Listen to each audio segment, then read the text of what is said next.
तो आज के वीडियो में हम डिस्कस करेंगे the theory of island biogeography. तो चलिए शुरू करते हैं। तो जो the island theory of biogeography जो है वो Edward Osborne Wilson and Robert Helmer MacArthur द्वारा दी गई थी।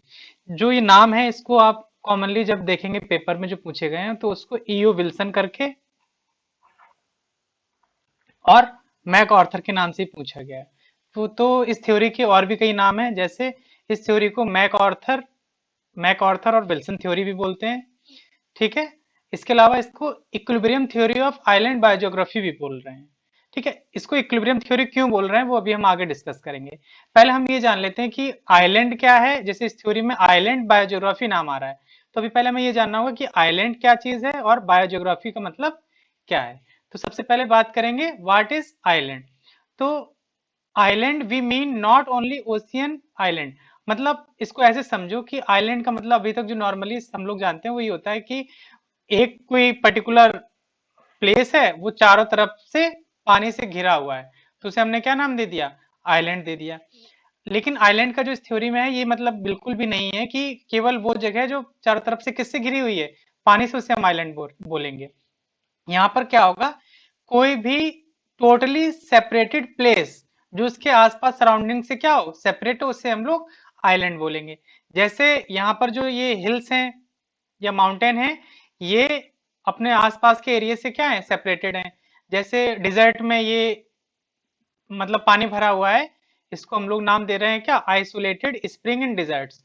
तो ये भी अपने आसपास के एरिया से क्या है, डिफरेंट है या आइसोलेटेड है, बीच में पानी है और चारों तरफ क्या है, जमीन है। तो इस तरह का कोई भी सेपरेटेड एरिया हो उसे हम लोग क्या नाम दे देते हैं, आइलैंड नाम दे देते हैं। ठीक है। आइलैंड का बिल्कुल भी ये मतलब नहीं है कि केवल वो जगह जो चारों तरफ पानी से घिरी हुई हो, कोई भी सेपरेटेड एरिया हो उसे हम लोग क्या नाम देंगे, आइलैंड नाम देंगे। ठीक है। तो ये हो गया हमारा आइलैंड। अब हम बात करेंगे बायो जियोग्राफी की। Biogeography is the study of the geographical distribution of species and the reason for their pattern of distribution. Biogeography मतलब होता है कि कोई स्पीसीज है, उसका जोग्राफिकल डिस्ट्रीब्यूशन कैसा है, कि मतलब वो कहाँ कहाँ पर प्रेजेंट है और उसका पैटर्न डिस्ट्रीब्यूशन के क्या क्या रीजन है। पैटर्न डिस्ट्रीब्यूशन मतलब कि वो रेंडमली पूरी पॉपुलेशन में प्रेजेंट है, क्लम्प में है, या फ्रेगमेंटेड मतलब यहाँ पर प्रेजेंट है फिर यहाँ पर प्रेजेंट है, इस तरह से। ठीक है। तो बायोज्योग्राफी का मतलब क्या हुआ कि स्पीसीज का ज्योग्राफिकल डिस्ट्रीब्यूशन और उसके डिस्ट्रीब्यूशन के पैटर्न के क्या क्या रीजन है, इनकी जो स्टडी जो हम करते हैं उसे हम लोग नाम देते हैं क्या, बायोज्योग्राफी। ठीक। अब हम बात करते हैं व्हाट इज आइलैंड बायोज्योग्राफी थ्योरी।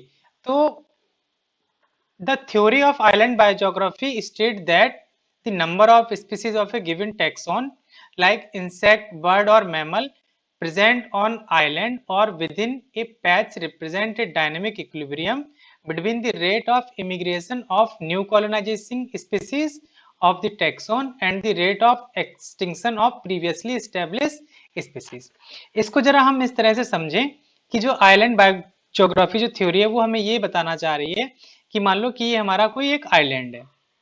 ठीक है। इस आइलैंड में न्यू स्पीसीज का इमिग्रेशन। ठीक है। देखो दो टर्म आते हैं, एक होता है इमिग्रेशन और एक होता है इमाइग्रेशन।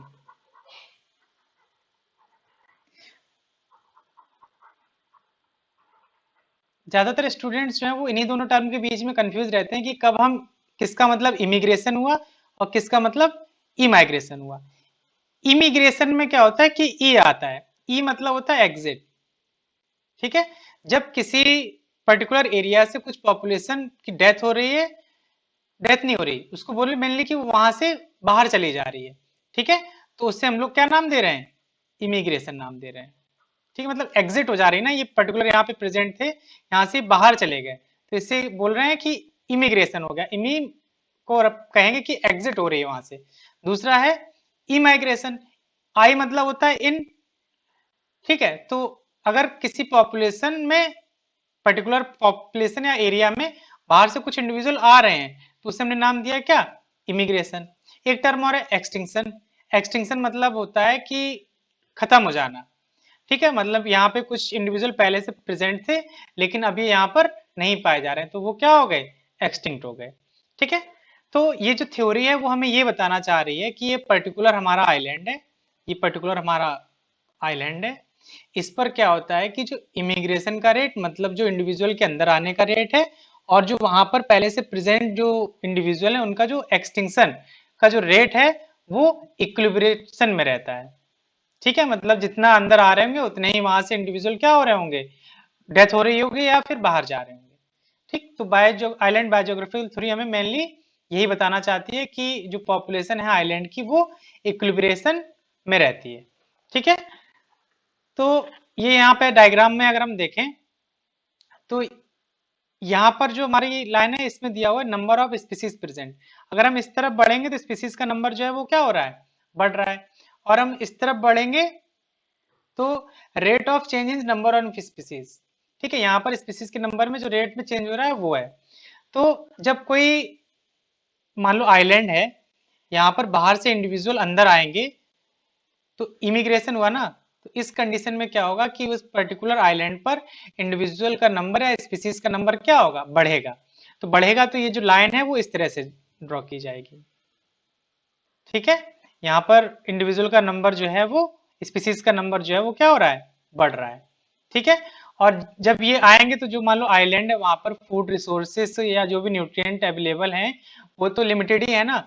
तो मान लो ये 100 इंडिविजुअल के लिए ही रिसोर्सेज पहले से अवेलेबल है, और मान लो यहाँ पे बाहर से 100 और आ गए तो रिसोर्सेज तो कम पड़ जाएगा ना। तो जो यहाँ पर जो ज्यादा शक्तिशाली होगा वही बचेगा, जो कम शक्तिशाली होगा वो डेथ हो जाएगी। तो यहाँ पर जो पहले से प्रेजेंट इंडिविजुअल थे मान लो वो कम शक्तिशाली हैं तो उनकी क्या होगी, डेथ होगी। तो इस तरह से वहां पर उनका नंबर जो है वो मेंटेन रहेगा। ठीक है, तो जो एक्सटिंक्शन होंगे जो एनिमल का उसको हम इस तरह से रिप्रेजेंट करेंगे, यहाँ पर नंबर ऑफ स्पीसीज प्रेजेंट, तो ये इस तरफ 0 है मान लो और यहाँ पर 10 है। तो जब एक्सटिंक्शन होगा तो ये हायर से लोअर की तरफ जा रही होगी। ठीक है, तो ये ग्राफ इस तरह से ड्रॉ किया जाएगा, और जो ये वाली लाइन है ये रिप्रेजेंट करती है इक्विलिब्रियम को। मतलब ये वो रेट जगह है जहां पर एक्सटिंक्शन का और इमिग्रेशन का रेट क्या होता है, बराबर होता है। तो अब देखो थियरी में देखते हैं क्या कह रहा है। The equilibrium number of species on an island represent a balance between the immigration of new species and extinction of species already there. तो कह रहा है जो आइलैंड का इक्विलिब्रेशन का रेट होता है वो इस बात पर निर्भर करता है कि न्यू स्पीसीज कितनी आ रही है वहां पर, और जो पहले से स्पीसीज जो प्रेजेंट थी उनका एक्सटिंक्शन कितना हो रहा है। ठीक है, according to the theory of island biogeography immigration rate decline with increasing species richness while extinction rate increases। इसका मतलब ये हुआ कि जैसे मान लो ये पर्टिकुलर आइलैंड है, ठीक है, यहाँ पर क्या होगा कि इस एरिया में अगर स्पीसीज रिचनेस जो होगी वो बढ़ेगी तो जो इमिग्रेशन रेट है, मतलब जब यहाँ पे नंबर इंडिविजुअल का बढ़ जाएगा तो जो बाहर से आने अंदर आने वाले लोग हैं उनका जो रेट है वो क्या हो जाएगा, घट जाएगा। और जो यहाँ पर जब जनसंख्या अंदर बढ़ेगी तो जो यहाँ पर पहले से लोग प्रेजेंट हैं उनके लिए फूड रिसोर्सेज कम पड़ेंगे, तो यहाँ पर इंटरनल जो एक्सटिंक्शन का जो रेट है वो भी क्या हो जाएगा, बढ़ेगा, और जो इमिग्रेशन का रेट है वो क्या होगा, घटेगा। ठीक है, अब हम अगला पॉइंट डिस्कस करते हैं कि आइलैंड बायोजियोग्राफी जो थ्योरी है उसको दो फिजिकल फीचर हैं जो अफेक्ट करते हैं। ठीक है, कि इमिग्रेशन कितना होगा या एक्सटिंक्शन कितना होगा, वो रेट को दो फिजियोलॉजिकल जो फीचर हैं वो इफेक्ट करते हैं। तो फिजिकल फीचर जो है वो हमारा एक है पहला आइलैंड का साइज, कि आइलैंड जो है वो लार्ज साइज का है या फिर स्मॉल साइज का है। ठीक है, दूसरा जो है डिस्टेंस, कि जो जहां से इमिग्रेशन है, जो यहाँ से इमिग्रेशन हो रहा है, मान लो यहाँ से इंडिविजुअल यहाँ जा रहे हैं, ठीक है, या यहाँ से यहाँ जा रहे हैं तो इनके बीच की डिस्टेंस कितनी है। एक मान लो एक आइलैंड यहाँ पर है और दूसरा आइलैंड यहाँ पर है, तो इनके बीच की डिस्टेंस कितनी है। तो दो फैक्टर है, पहला है आइलैंड का साइज क्या है और दूसरा कि आइलैंड की डिस्टेंस कितनी है मेनलैंड से। मेनलैंड मतलब जहां से इंडिविजुअल आ रहे हैं आइलैंड पर। ठीक है, तो जरा हम पहले डायग्राम समझ लें। इस लाइन पर दिया हुआ है रेट ऑफ एक्सटिंक्शन, ठीक है, और जो इस लाइन पर जो दिया हुआ है number of species is present, इस तरफ अगर हम जाएंगे तो स्पीसीज का नंबर क्या होगा, बढ़ेगा, और इस तरफ अगर हम देखेंगे तो जो एक्सटिंक्शन का रेट है वो दिया हुआ है। ठीक, अगर देखो पहले हमें क्या करना है, एक्सटिंक्शन को हम समझ रहे हैं, तो एक्सटिंक्शन को जब हम समझेंगे तो इमिग्रेशन को हम कांस्टेंट रखेंगे, तो ये है इमिग्रेशन।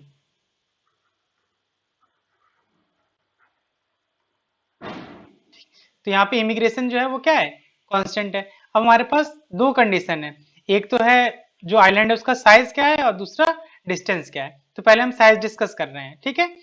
तो अगर आइलैंड का साइज जो है वो स्मॉल है, जब स्मॉल साइज है तो वहां पर नंबर ऑफ इंडिविजुअल ज्यादा नहीं रह पाएंगे, तो वहां पर मोर्टेलिटी भी क्या होगी, ज्यादा होगी।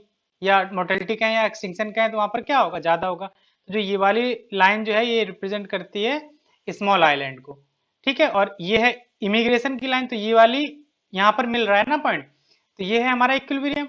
तो जो एक्सटिंक्शन का जो रेट है या जो एक्सटिंक्शन का जो रेट है वो यहाँ पर अगर हम मैच कराएं तो ये लाइन यहाँ मैच हो रही है, ठीक है। वही हमारा आइलैंड का साइज कैसा है, लार्ज है। तो जब हम यहाँ से इसको मैच कराएंगे तो ये वाली लाइन यहाँ मैच हो रही है। मान लो अगर यहाँ 0 था और यहाँ हमारा कितना है 10, तो ये हो जाएगा 1 2 3 और ये 4 के अराउंड है। और जब हम अगर इसको मैच करेंगे तो ये आएगा 2 के आसपास, ठीक है। तो जो लार्ज आइलैंड साइज है वहां पर एक्सटिंक्शन का जो रेट होता है वो कम होता है, और जो स्मॉल आइलैंड साइज जो होते हैं वहां पर एक्सटिंक्शन का जो रेट है वो क्या होता है, ज्यादा होता है। उसी तरह से हम जो दूसरा हमारा फैक्टर है जिसका नाम है डिस्टेंस, क्या है, मेनलैंड से। मेनलैंड मतलब कि ये हमारा आइलैंड है और यहाँ से इंडिविजुअल मूव करके कहाँ आ रहे हैं, यहाँ आ रहे हैं, तो ये हमारी मेनलैंड हो गई। मेनलैंड हो गया जहां से इंडिविजुअल क्या हो रहे हैं, मूव करके दूसरी जगह पर आ रहे हैं। तो इनके बीच की डिस्टेंस जो है वो कम हो सकती है, या फिर ये हो सकता है कि ये यहाँ प्रेजेंट हो, तो यहाँ पे डिस्टेंस क्या है, ज्यादा है। तो अब हमें देखना है कि जब ज्यादा डिस्टेंस होगी तब क्या होगा, जब कम डिस्टेंस होगी तब क्या होगा। तो हमने एक्सटिंक्शन जो है, ये एक्सटिंक्शन है, ठीक है। तो एक्सटिंक्शन को हमने कांस्टेंट रखा, और जो इमिग्रेशन रेट है उसको हम देखेंगे जब नियर आइलैंड होगा। देखो इसको इस तरह से समझो, बहुत अच्छा एग्जांपल है कि कोई लड़की है, उसकी ससुराल जो है मायके से 2 किलोमीटर की दूरी पर है, ठीक है। और वही जैसे मान लो ये उसका मायका है और ये ससुराल है, तो यहाँ के बीच की डिस्टेंस है 2 किलोमीटर। वहीं पर क्या है कि ये उसका मायका है और ये ससुराल है, इसकी डिस्टेंस जो है वो है 4 किलोमीटर। तो बताओ यहाँ से यहाँ जाने में कम समय लगेगा या यहाँ से यहाँ जाने में कम समय लगेगा। जाहिर सी बात है जहाँ 2 किलोमीटर डिस्टेंस है वहां जाने में कम समय लगेगा। उसी तरह से जब हम इसको साइंस के रिलेशन में समझें तो ये है हमारा मेनलैंड। मेनलैंड से आइलैंड की दूरी है 2 किलोमीटर, और मेनलैंड से जो हमारा आइलैंड है यहाँ पर दूरी है 4 किलोमीटर। तो यहाँ पर इमिग्रेशन का रेट ज्यादा होगा और यहाँ पर इमिग्रेशन का रेट जो है वो कम होगा, ठीक है। तो ये है हमारा नियर आइलैंड और यहाँ पर है रेट ऑफ इमिग्रेशन। अगर हम इस लाइन को यहाँ से मैच कराएं तो ये हो गया हमारा इक्विलिब्रियम, ठीक है। यहाँ पर है 0, यहाँ पे 1 2 3 और ये हो गया 4। और अगर हम इस लाइन को यहाँ से मैच कराएं तो ये 2 के अराउंड आ रहा है। तो जब हमारा आइलैंड जब दूर है तो वहां पर इमिग्रेशन का रेट जो है वो 2 के आसपास इक्विलिब्रियम आ रहा है, और जब हमारा पास में है तो वो 4 के आसपास आ रहा है।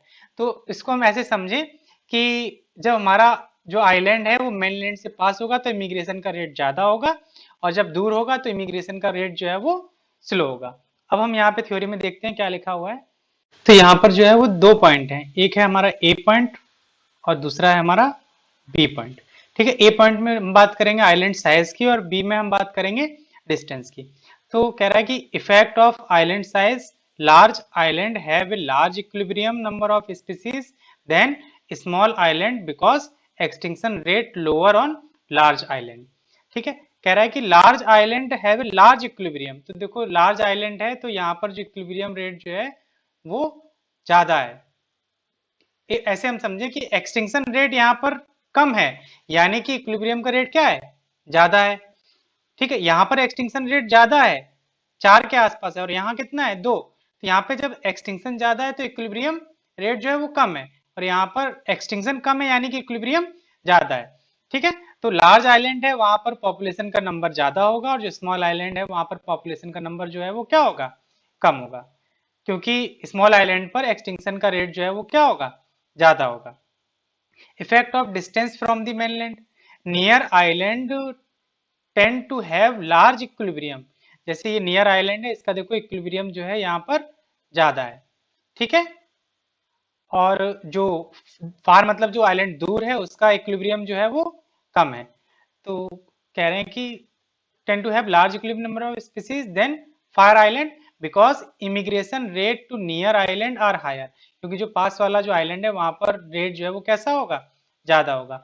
If the island is close to the mainland it will be easy for species to reach, species will arrive quickly. अगर जो आइलैंड है वो मेनलैंड से पास में है तो जो स्पीसीज है वो जल्दी से ही क्या कर पाएगी, माइग्रेट पर कर पाएगी. जैसे हमने यहाँ पर जो ये एक ससुराल और वो वाला एग्जाम्पल देखा, ठीक है. और उसके बाद बोल रहे हैं कि so the immigration rate will be very high. तो जो मैं इमिग्रेशन, देखो यहाँ पर इमिग्रेशन आया मतलब जो मेनलैंड से निकल के जो पॉपुलेशन जा रही है तो उसकी हम लोग बात कर रहे हैं, ठीक है. इसके रिस्पेक्ट में हम देखेंगे तो यहाँ पर इमिग्रेशन है और इसके रिस्पेक्ट में हम देखेंगे तो इमाइग्रेशन है, क्योंकि यहाँ से पॉपुलेशन जो है वो क्या हो रही है, बाहर जा रही है, ठीक है. If the island far from mainland then fewer species will reach it and the rate of immigration will be much lower. अगर डिस्टेंस ज्यादा होगी तो जो इमिग्रेशन का जो इसमें इमिग्रेशन का जो रेट है वो क्या होगा, कम होगा, क्योंकि इनके बीच की डिस्टेंस जो है वो क्या है, ज्यादा है, ठीक है. तो ये हो गया हमारा आइलैंड बायोजियोग्राफी थ्योरी. हमें इसमें इमिग्रेशन समझना है कब होगा, एक्सटेंशन समझना है कब होगा, और दो फैक्टर पढ़ने हैं हमें. आइलैंड का साइज के बेसिस पर देखना है कि साइज जब छोटा है तब क्या हो रहा है, साइज जब लार्ज है तब क्या हो रहा है. दूसरा फैक्टर हमें ये देखना है कि उसकी डिस्टेंस कितनी है, जो मेनलैंड से आइलैंड जो है हमारा पास में है या मेनलैंड से आइलैंड जो है वो हमारा डिस्टेंस उसकी कैसी है, ज्यादा है, ठीक है. अब हम जो CSIR में आए हुए जो क्वेश्चन है उनको हम डिस्कस करेंगे एक एक करके. तो ये वाला क्वेश्चन जो है वो दिसंबर 2018 में पूछा गया था. इसमें बोला गया है कि the equilibrium model of island biogeography proposed by MacArthur and Wilson. ये इन्होंने इसी क्वेश्चन बता दिया कि इक्विलिब्रियम जो मॉडल है आइलैंड बायोजियोग्राफी का वो मैकआर्थर और विल्सन द्वारा दिया गया था. कह रहे हैं assume that the number of species on island represent a balance between. कह रहा है कि जो आइलैंड पर जो स्पीसीज है उसमें किस किस चीज के बीच में बैलेंस होता है. तो अभी जैसे अभी हमने देखा कि जो बैलेंस जो है वो मेनली हमारा ये था हमारा इमिग्रेशन और ये था हमारा एक्सटिंक्शन, ठीक है. और ये है हमारा वो पॉइंट जो है क्या, इक्विलिब्रियम, जहां पर एक्सटिंक्शन का और इमिग्रेशन का रेट जो है वो बराबर है, ठीक है. ये था हमारा इमिग्रेशन और ये है एक्सटिंक्शन. तो देखो जब मान लो ये कोई पर्टिकुलर एरिया है, यहाँ पर बाहर से इंडिविजुअल मूव करके आएंगे तो वो आकर के एक पर्टिकुलर जगह पर स्टेब्लिश करेंगे ना रहना, ठीक है. तो इसको हम लोग एक और नाम है कॉलोनाइजेशन भी बोल रहे हैं. जब बाहर से लोग आकर के यहाँ रह रहे हैं उसे हम लोग क्या नाम दे रहे हैं, कॉलोनाइजेशन भी कह रहे हैं, ठीक है. तो अब हम इस जरा क्वेश्चन को देखें तो पहला ऑप्शन में कह रहा है resource consumption rate and predation rate. तो ऐसा तो हमने कहीं पढ़ा नहीं, प्रिडेशन की तो बात ही नहीं हुई, तो ये वाला ऑप्शन हमारा क्या हो गया, गलत हो गया. Birth rate on that rate, ये भी हमारा क्या हो गया, गलत हो गया. कह रहा है कि colonisation rate and extinction rate, तो कॉलोनाइजेशन का ही दूसरा नाम क्या हो रहा है, इमिग्रेशन. तो ये वाला हमारा ऑप्शन जो है वो क्या है, सही है. चौथा ऑप्शन हम देखें speciation rate and hybridisation rate, तो ये भी हमारा ऑप्शन गलत है. तो इस तरह से 2018 दिसंबर में पूछा गया था 2 नंबर में. इसमें बस इतना बताना था कि इक्विलिब्रियम जो है वो किस किस के बीच में है. तो इक्विलिब्रियम जो होता है वो कॉलोनाइजेशन या फिर बोले इमिग्रेशन और एक्सटिंक्शन रेट के बीच में होता है, ठीक है. अगला क्वेश्चन जो है ये जून 2011 में पूछा गया था. इसमें कह रहा है according to MacArthur and Wilson equilibrium theory which of the following is true. कह रहा है large island and island closer to continent. कह रहा है कि जो आइलैंड है उसका साइज कैसा है, लार्ज है, और जो कॉन्टिनेंट जहां से इंडिविजुअल मूव करके आ रहे हैं उसके क्या है, पास में प्रेजेंट है. तो ये हो गया नियर, ठीक है. Expected to have more species than smaller and isolated island. कह रहा है कि ऐसा एक्सपेक्ट किया जाता है कि यहाँ पर नंबर जो है स्पीसीज का ज्यादा होगा इन कंपैरिजन टू कोई जो है आइलैंड उसका साइज कम है और उसकी डिस्टेंस भी क्या है, ज्यादा है. तो ये ऑप्शन जो हमने अभी थ्योरी पढ़ के आए उसके हिसाब से हमें लग रहा है क्या है, ये सही है, ठीक है. अब हम बाकी के ऑप्शन भी चेक करते हैं कि वो सही है या गलत है. तो कह रहा है smaller island and island far from the continent. कह रहा है कि स्मॉल आइलैंड है और ये कंटिनेंट जो इससे कैसा है, दूर है. Expected to have more species than larger and isolated island. कह रहा है कि यहाँ पर जो स्पीसीज का नंबर जो होगा वो क्या होगा, ज्यादा होगा. तो ये ऑप्शन हमारा क्या हो गया, गलत हो गया. अगर स्मॉल आइलैंड जो है हमारा साइज कम होगा तो स्पीसीज का नंबर वहां कैसे ज्यादा होगा, बताओ. यहाँ ज्यादा इंडिविजुअल रह पाएंगे कि यहाँ ज्यादा रह पाएंगे, तो जाहिर सी बात है यार, जहाँ जगह ज्यादा है तो वहां पर इंडिविजुअल ज्यादा रहेंगे ना. तो सेकंड ऑप्शन हमारा क्या हो गया, गलत हो गया। चौथे ऑप्शन में बोल रहा है smaller island and island closer to the continent are expected to have more species than far away smaller and isolated island. तो देखो, smaller island and island closer to the continent, कह रहा है कि स्मॉल है और जहां से इंडिविजुअल मूव होकर आ रहे हैं उसके पास में, ठीक है। Have more species than far away smaller and isolated island. देखो, अगर हम सारे ऑप्शन देखें तो जो हमारा सटीक ऑप्शन था, जो सबसे सही ऑप्शन है, जो हम अब तक थ्योरी में पढ़ के आए, वो हमारा फर्स्ट ऑप्शन था, ठीक है। तो जब हमें फर्स्ट मिल गया तो इस वाला ऑप्शन को हमारा क्या हो गया, ये हमारा ऑप्शन गलत हो गया। कह रहा है कि फार अवे स्मॉलर, फार अवे मतलब यानी कि उसकी डिस्टेंस क्या है, दूर है। तो भाई जब डिस्टेंस दूर होगी तो वहां पे स्पीसीज का नंबर कैसे ज्यादा होगा, ठीक है। तो स्पीसीज का नंबर ज्यादा नहीं होगा अगर डिस्टेंस कैसी होगी, दूर होगी। चौथा ऑप्शन जो है वो कह रहा है कि more species are expected on all island irrespective to their size and distance. तो भैया दो फैक्टर हम पढ़े थे, एक था साइज और दूसरा था डिस्टेंस। तो ये वहां से इस ऑप्शन में बोल रहे हैं कि इन दोनों का कोई मतलब ही नहीं है, साइज और डिस्टेंस से कोई फर्क ही नहीं पड़ रहा है। तो ये भी ऑप्शन हमारा क्या हो गया, गलत हो गया। ये 2011 में 4 नंबर में पूछा गया था। तो हमारा फर्स्ट ऑप्शन जो है वो सही ऑप्शन है, तुम्हारा आंसर क्या जाएगा, फर्स्ट। अगला हम देखेंगे, ये 2011 में पूछा गया था, ये 2 नंबर में। तो इसमें देखो, जो फर्स्ट जब सबसे पहला जो हमने डायग्राम देखा था, इसमें हमें कुछ नहीं करना है, बताना है कि ए बी और सी और डी जो है वो क्या है, ठीक है। तो यहाँ पर देखो टर्म ए बी और सी डी आर पूछे गए। तो देखो ए जो था हमारा, ये इमिग्रेशन रेट था, ठीक है, डबल एम आई, इमिग्रेशन, ठीक है। और ये हमारा एक्सटिंक्शन रेट था, और जो ये सी पॉइंट है ये हमारा इक्विलिब्रियम था, ठीक। इतनी बात हमने अभी तक डिस्कस की है, ठीक है। यहाँ पर नंबर ऑफ स्पीसीज थी, इस तरफ जाएंगे तो बढ़ रही है, ठीक है। तो अब देखो जरा सीक्वेंस वाइज बताना, ए क्या है, बी क्या है, सी क्या है और डी क्या है। तो ए हमारा इमिग्रेशन का रेट है। तो देखो इसमें बोला है कि ए एक्सटिंक्शन है, तो ये ऑप्शन हमारा गलत हो गया। इसमें बोल रहा है कि ए हमारा इमिग्रेशन है, और फोर्थ ऑप्शन में बोल रहा है कि ये हमारा इमिग्रेशन है। तो हो सकता है कि हमारा फर्स्ट और जो फोर्थ ऑप्शन है ये हमारा ऑप्शन सही हो, ये वाला ऑप्शन भी हमारा क्या हो गया, कट गया, ठीक है। अब देखो कि बी ऑप्शन जो है वो क्या है, ये एक्सटिंक्शन है। यहाँ पर बोल दिया कि बी है साइज ऑफ स्पीसीज पूल है, तो ये ऑप्शन भी हमारा गलत हो गया। जो ऑप्शन बचा है हमारा सेकंड नंबर, यही हमारा सही ऑप्शन है। अब देखो यहाँ से हमें एक नई इंफॉर्मेशन और पता चल रही है कि जो डी जो रीजन है, इसको ये लोग नाम दे रहे हैं क्या, साइज ऑफ स्पीसीज पूल। जब ये मैक्सिमम नंबर जो है इसे हम लोग साइज ऑफ स्पीसीज पूल से रिप्रेजेंट कर रहे हैं, तो इसका हमारा सही आंसर जो है वो क्या जाएगा, सेकंड जाएगा। हम अगला क्वेश्चन देखते हैं। कह रहा है which of the following is not a prediction arising out of Wilson and MacArthur theory of island biogeography. कह रहा है कि इनमें से कौन सा जो है वो प्रिडिक्शन नहीं है according to Wilson and MacArthur theory के। The number of species on island should increases with its size या एरिया इंक्रीजेस। कह रहा है कि स्पीसीज का नंबर बढ़ेगा अगर आइलैंड का साइज जो है वो बढ़ेगा। तो ये ऑप्शन हमारा सही है। हमेशा याद रखना है कि जो नॉट इस तरह के क्वेश्चन आएंगे ना, बहुत से लोग ये गलती कर जाएंगे, बाद में बोलेंगे अरे यार हमने तो नॉट सर ध्यान ही नहीं दिया। तो भैया इसमें तुम्हारी गलती है, तुमने क्यों नहीं ध्यान दिया, तो ध्यान देना है आपको, ठीक है। The number of species should decreases with increasing distance of the island from the source pool. Source pool मतलब जहां से इंडिविजुअल मूव करके आइलैंड पर जा रहे हैं, ठीक है। तो कह रहा है कि स्पीसीज का नंबर घटेगा अगर हम डिस्टेंस को क्या करेंगे, बढ़ा देंगे। तो ये ऑप्शन भी हमारा सही है। चौथा जो थर्ड ऑप्शन है उसमें बोल रहा है the turn over of species should be common and frequent.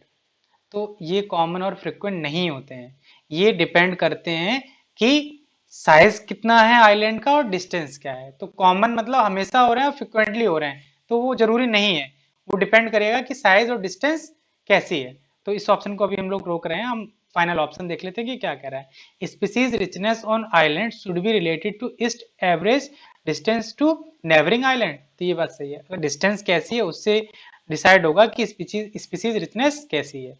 क्योंकि अगर डिस्टेंस कम होगी तो वो यहाँ के स्पीसीज जो मूव करके यहाँ चली जाएगी, यहाँ की वहां चली जाएगी, तो स्पीसीज रिचनेस जो नियरेस्ट आइलैंड होंगे वहां पर क्या होगी, ज्यादा होगी। तो इस हिसाब से हम देखा जाए तो हमारा फर्स्ट सेकंड और फोर्थ ऑप्शन ठीक है। जो हमारा गलत आंसर है वो हमारा थर्ड नंबर है। और देखो यहाँ पर नॉट पूछा गया, तो जो हमारा जो गलत आंसर है वही हमारा क्या है, सही आंसर है, बाकी ऑप्शन को हमें टिक नहीं करना है। तो हमें क्वेश्चन में ये गलती नहीं करनी है, ये बहुत सिली मिस्टेक है जो नॉर्मली पीपल या जो स्टूडेंट है वो करके आते हैं।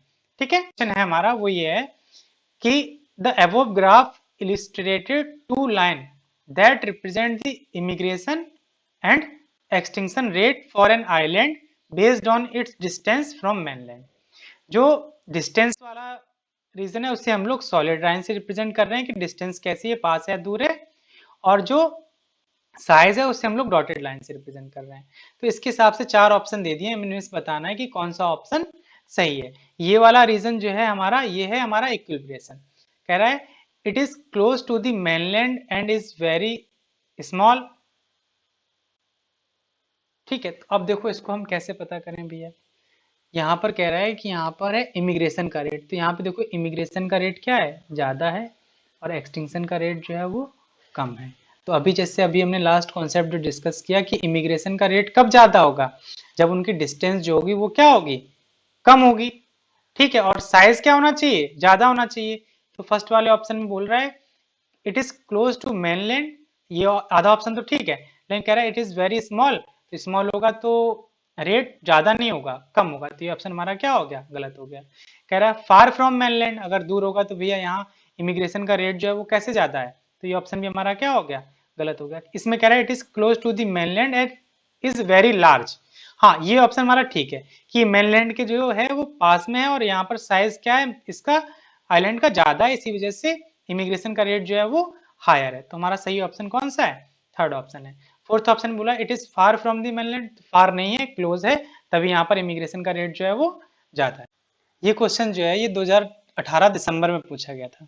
ठीक है, इसमें बोल रहा है forest fragmented in an agriculture land. कह रहा है कोई फॉरेस्ट है उसको हमने एग्रीकल्चर लैंड में क्या किया है, फ्रेगमेंटेड कर दिया है। देखो इसको हमने जो फर्स्ट स्लाइड थी तब भी डिस्कस किया था कि आइलैंड का मतलब कभी भी ये नहीं होगा कि वो एरिया जो चारों तरफ पानी से घिरा हुआ है, वो एरिया जो अपने आसपास के एरिया से सेपरेटेड होता है या अलग है, उसे हम लोग आइलैंड नाम दे रहे थे। ठीक है, viewed as island of habitat in an ocean of non-habitat। ठीक है, MacArthur and Wilson island biogeography model can be used to predict pattern of species richness in these forest fragments which are represented. ये देखो इल नहीं होगा, यहाँ पे इन होगा, इन दी graph. ठीक है, इल मतलब तो बीमार होता है, इन दी ग्राफ, जो यहाँ पे ग्राफ दिए गए हैं। कह रहा है कि जो यहाँ पे ग्राफ दिए गए हैं इसमें आप मैकआर्थर एंड विल्सन थ्योरी को अप्लाई करेंगे तो प्रेडिक्ट करना है कि कौन से ऑप्शन जो है वो सही होंगे। देखो फर्स्ट ऑप्शन में हम देखें तो फ्रेगमेंटेड एरिया, जब इस तरफ जाएंगे तो एरिया का साइज जो है वो क्या होगा, बढ़ेगा। और इस तरफ दिया हुआ है स्पीसीज रिचनेस इन फ्रेगमेंट, जो पर्टिकुलर जो फ्रेगमेंट है वहां पे स्पीसीज रिचनेस पर क्या फर्क पड़ेगा। देखो फ्रेगमेंटेड एरिया का साइज बढ़ने से स्पीसीज रिचनेस जो है वो हमें पता है कि जब एरिया का साइज बढ़ेगा या आइलैंड का साइज बढ़ेगा तो रिचनेस क्या होती है, बढ़ती है। तो देखो यहाँ पर रिचनेस जो है वो बढ़ रही है, यहाँ 0 है और यहाँ पर मान लो 20 है, तो देखो ये रिचनेस बढ़ रही है।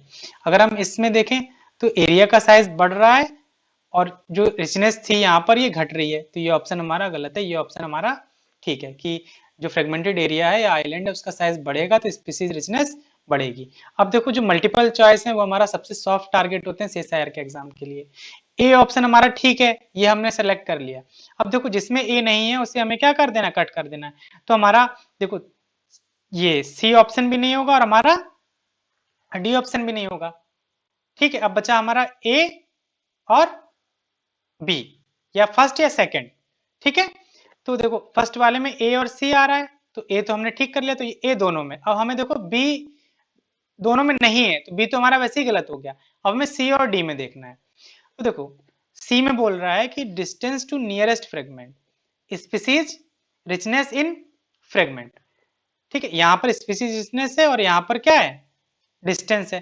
तो कह रहा है डिस्टेंस बढ़ने पर जो स्पीसीज रिचनेस है फ्रेगमेंट की वो बढ़ रही है, तो ये भैया गलत है। अगर इनके बीच की डिस्टेंस ये है, मान लो ये इतनी डिस्टेंस है, ये है 1 किलोमीटर, और अगर इनके बीच की डिस्टेंस जो है यही हो जाए कितनी, 2 किलोमीटर, तो जो रिचनेस है वो घट जाएगी।